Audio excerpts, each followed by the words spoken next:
bonne initiative pour la promotion, pour répondre à la politique d'investigation des centres culturels dans leurs différentes provinces. Et puis le centre culturel Jean-Marie Tjibaou a une envergure internationale. Les gens d'ici ne voient pas ce que nous on fait dans le Nord. Les artistes du Nord, on fait là-bas, on expose là-bas, mais ici dans le Sud, ils ne voient pas c'est qui les artistes du Nord qui font aussi des choses, des belles choses aussi. On a des pointures au Nord. Je vais citer Norman Song, Clément Yorisuke, Narcisse Théimboué autrefois, maintenant il porte un autre nom, qui est aujourd'hui en résidence avec nous. La plupart des artistes qui ont fait 90, Koneva 90, plus de la moitié étaient de la province Nord. Donc c'est pas la première fois. Là c'est un retour. La première chose que je veux dire, c'est déjà un privilège de pouvoir exposer ici, au Centre culturel Tjibaou, et puis ensuite pouvoir exposer à l'extérieur, comme le Centre culturel est très connu. Alors nous, ça nous arrange aussi, si ça peut exporter ailleurs, enfin, dans tout le pays, quoi. Moi, mon souhait, c'est beaucoup nous faire connaître, nous, en tant qu'artistes du Nord. Voilà, moi, comme en tant que vannière, je voudrais me faire connaître sur la vannerie, surtout les gens. C'est une matière qui est à vie, qui dure longtemps, c'est à vie. Il peut durer des années, 10 ans, 20 ans, elle est toujours solide. La sculpture que j'ai réalisée, c'est en hommage à tous les grands-mères qui ne sont plus. Ma grand-mère, ma maman, enfin tous mes mamans quoi. On n'a pas une seule maman, on a plusieurs mamans. Des mamans d'hier, les mamans d'aujourd'hui et les mamans de demain. C'est pour les encourager encore à faire de la vannerie, de toujours garder et de transmettre. Je n'ai jamais cherché à savoir d'où venaient ces feuilles. Il est vrai que près de la cuisine, il y avait un pied de pandanus qui nous servait d'échelle lorsque notre ballon tombait sur le toit et qu'il y restait bloqué. Je ne pense pas aujourd'hui que cet arbre seul aurait pu fournir toutes ces belles feuilles que notre grand-mère suspendait sur le câble électrique noir et qui servait alors de sèche-linge. Je la revois encore assise sur la natte des Blancs, à enlever avec son petit canif empreint de tabac les lignes de piquant qui se trouvaient de part et d'autre de la feuille de pandanus. À chaque fleur précieuse son gardien, n'est-ce pas? Alors j'ai écrit ce texte qui s'intitule La natte, en souvenir de ma grand-mère qui avait l'habitude de faire les nattes traditionnelles. Donc dans mon esprit, c'était ça, c'était cette natte-là qui est fabriquée d'abord par une petite main, ensuite qui passe sur une coutume, et de cette coutume-là, elle va passer dans une autre famille et après elle va être redistribuée. Donc en fait, c'était parler de la vie de la natte. Elle, comme toute chose, elle a une naissance et puis elle continue à grandir et elle passe de maison en maison.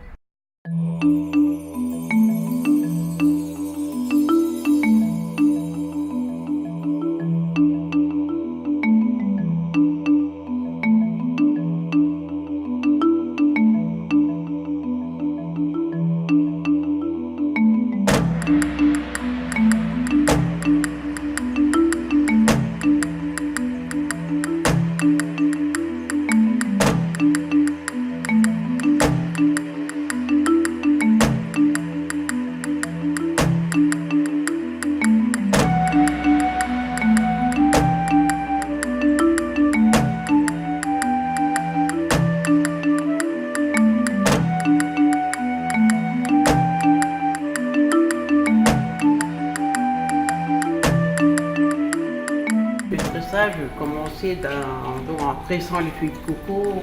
Chez moi où vient, c'est toujours ça, on tresse les feuilles de coco, les pandanus, voilà. Mais mon entrée dans le centre culturel Pomemi, c'était dans les années 2000, voilà, à la création du Poma Vicila. Et on avait mis en place une association qui s'appelle Collab Collectif des artistes du Nord. C'est comme ça quand dernièrement ils ont voulu faire cherchaient des artistes pour l'ouverture de l'inauguration du centre. Ils ont retrouvé des brochures où j'étais dans ces photos-là. Et c'est comme ça qu'ils m'ont contacté. Donc j'ai participé à 3 expos là, le cycle de la vie, et puis la suite du cycle de la vie, et puis la femme dans son environnement. Pour la réouverture du centre culturel Poémie, il y avait encore un thème là qui était l'arrêt passage. Mais moi, comme j'étais venu d'une association de la tribu qui était habiter l'histoire et habiller l'avenir, alors j'ai intégré ce truc-là dedans. Mais ça marchait bien, ça coïncidait bien comme avec le thème que le centre culturel Poémie avait mis en place déjà, l'arrêt passage. Alors là, je fais un vieux qu'on appelle en langage le Kawenya. Bien sûr, le lien à la terre, quoi. Et en quelque sorte, c'est le vieux sage, quoi. C'est pas le chef, mais c'est un vieux sage, voilà. Et sa femme, c'est en quelque sorte c'est une fille, mais qui est de temps d'aujourd'hui. Alors que le vieux sage, c'est des temps anciens. Si au moins on pourrait avoir tout le temps des semaines de rencontres comme ça, travailler ensemble, rigoler ensemble, manger ensemble, c'est vraiment merveilleux. Mais bon, moi je suis un peu le vieux routier de la bande, mais je tiens toujours à que ces jeunes-là ne lâchent pas. J'ai commencé un peu avec le dessin depuis petit. Et après des formations à l'école multimédia de l'image qui se trouve sur Koné. J'ai pu faire des formations et puis apprendre, toucher un peu d'autres matières que la peinture, la sculpture et aussi des modules en informatique, tout ce qui est Photoshop. Sinon, voilà.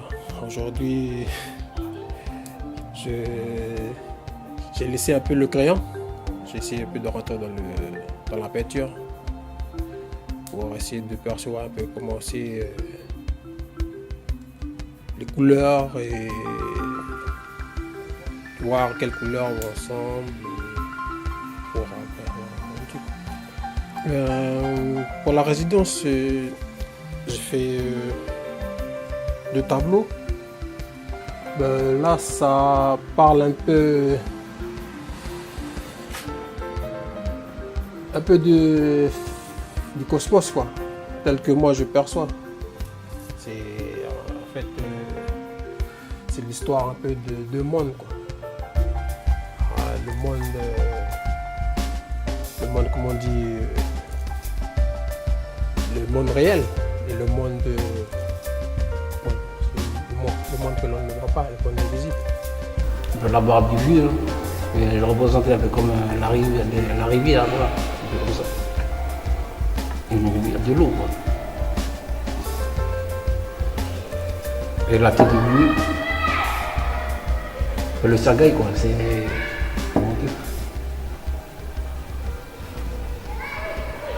Et la croix, c'est comme c'est la religion qui est arrivée, donc le soleil, quoi, par le soleil. La case qui rassemble tous les gens d'un clan ou d'une tribu. Ils rassemblent tout ça, là, et après ça monte jusqu'à la flèche.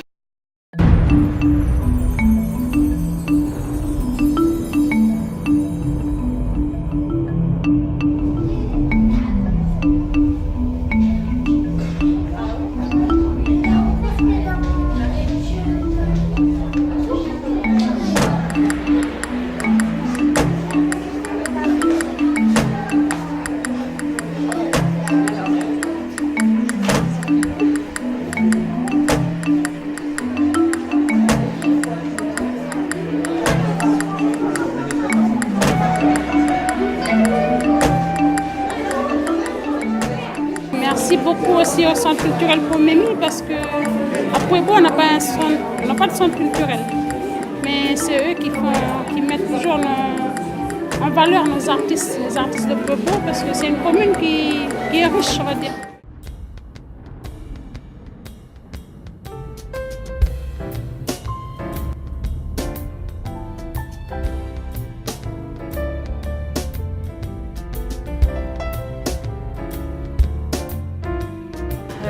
Tout d'abord, au nom du centre culturel, au nom de l'association Pueblo Vitila et au nom des artistes, on voudrait remercier encore le maire et son conseil municipal d'avoir accepté d'accueillir l'expo ici. Donc voilà, cette exposition, si vous voulez, elle a voyagé depuis l'année dernière.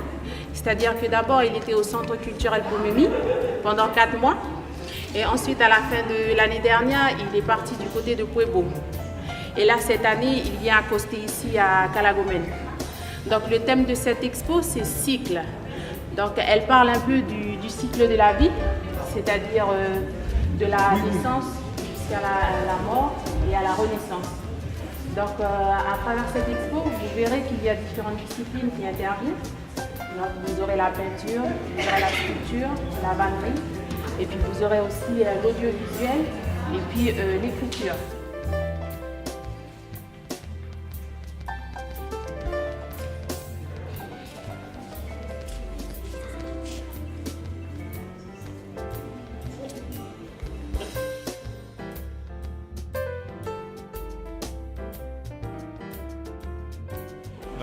C'est très varié, souvent très intéressant parce que chaque œuvre est accompagnée d'un texte explicatif et je suis frappé par le lien qu'il y a avec la culture kanak en particulier, notamment le cycle de l'igname, le cycle de l'eau, donc avec notamment des sculptures en bois qui m'ont beaucoup plu et aussi un tableau qui m'a assez troublé où on voit une scène de nature avec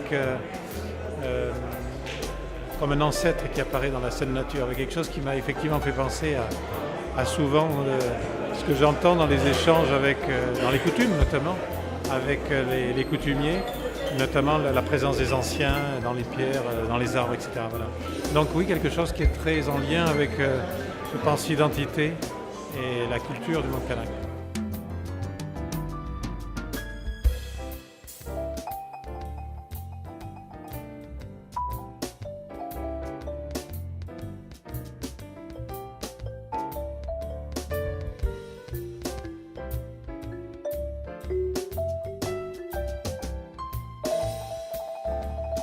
Magnifique. Magnifique en espérant qu'il y aura d'autres expositions parce que vraiment c'est une grande première pour Calagomène. C'est super. C'est la première fois alors que le centre culturel Pomemi expose ici dans le sud. Oui, c'est la première fois et on est content que ça ait pu se concrétiser parce que c'est vrai qu'on avait lancé un appel depuis l'année dernière à plusieurs structures du Sud, mais bon, voilà, il y a au moins le centre culturel de la foi qui a répondu positivement. Donc oui, nous pour la première année c'est intéressant, c'est important et c'est fort aussi, donc on va dire que c'est la première graine. Après on attend la suite avec impatience. Voilà, merci.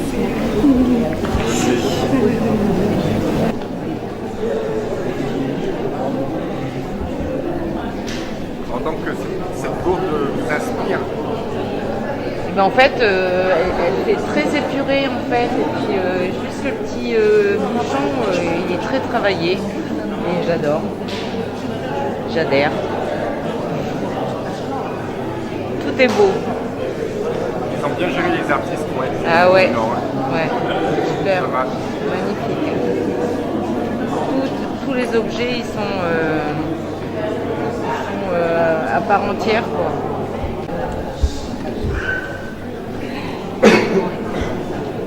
Ricardo, tu as fait ton petit tour un peu? Tu as regardé un peu ce que les artistes font? Oui, j'ai regardé. Alors, tu en penses quoi? Qu'on a du progrès à faire encore avant d'arriver à ce niveau de travail. Mais non, c'est bien ça. Il y a du costaud dans le Nord. Hein, oui, il y a du lourd. Il y a du potentiel. Et ça nous ouvre des autres perspectives parce qu'on va rester entre nous toujours bloqués, figés sur nos mêmes délires.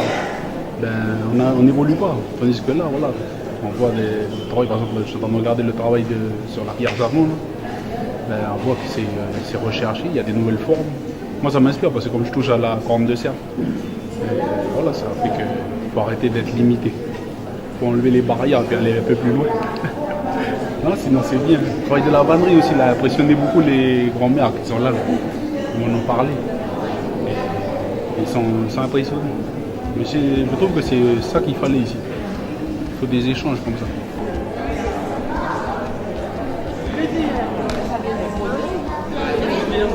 La généalogie des clans. Pourquoi elle t'inspire celui-là? M'inspire puis regarde le ciel. Regarde le ciel. Et moi je trouve que c'est plein d'espoir.